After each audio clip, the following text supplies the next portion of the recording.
बूढ़ी माँ और ठंड की वो रात। सर्दियों के मौसम में एक बूढ़ी औरत अपने घर के कोने में ठंड से तड़प रही थी। जवानी में उसके पति का देहांत हो गया था। घर में एक छोटा बेटा था।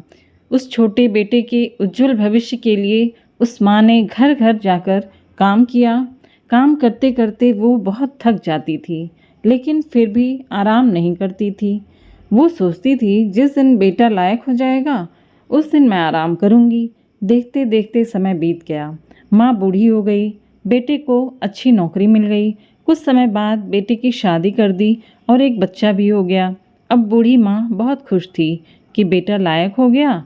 लेकिन ये क्या, बेटे व बहू के पास माँ से बात करने का तक का समय नहीं होता था। बस ये फ़र्क पड़ा था कि माँ के जीवन में पहले वह बाहर के लोगों के बर्तन और कपड़े धोती थी, अब अपने घर में बहू और बेटे के। फिर भी खुश थी क्योंकि औलाद उसकी थी।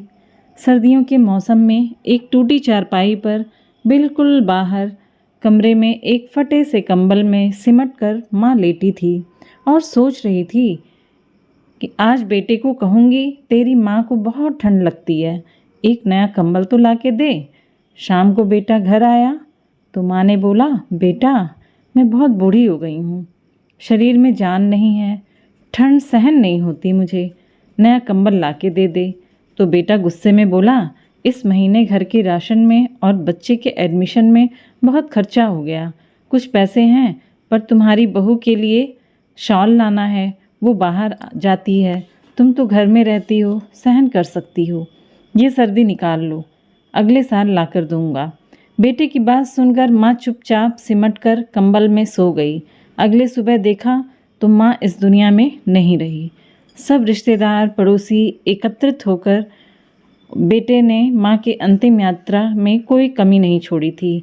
माँ की बहुत अच्छी अर्थी सजाई थी, बहुत महंगा शॉल माँ को उड़ाया था।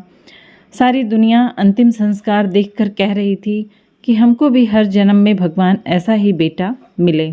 मगर उन लोगों को क्या पता था कि मरने के बाद भी एक माँ तड़प रही थी, सिर्फ एक कंबल के लिए और एक कंबल के लिए। कहानी अच्छी लगी हो तो सब्सक्राइब ज़रूर करिएगा चैनल को और अपनी राय कमेंट बॉक्स में दीजिएगा। Thank you for watching. जय हिंद, जय भारत।